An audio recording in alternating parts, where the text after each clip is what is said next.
Ir jie tikrai yra konservatoriai atsilikę, nes kai buvo šitas pasiūlymas, jie net nebalsavo už. Aš suprantu, kad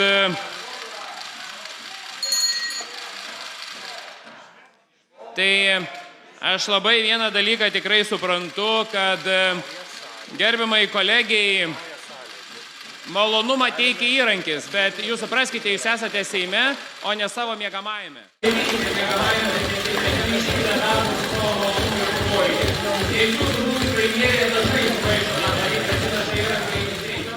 Noriu paprašyti pakelt kolegos rankas, kas žiūrit Euroviziją.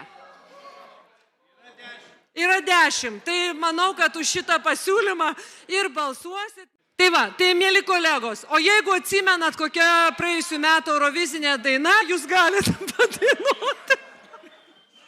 Komitete svarstant mano pasiūlymą buvo pastaba iš su muzika susijusių komiteto narių, kad tai yra tokia primityvi labai tonacija, primityviausia mažorinė tonacija ir taip ir yra, iš tikrųjų tai yra gryna tiesa.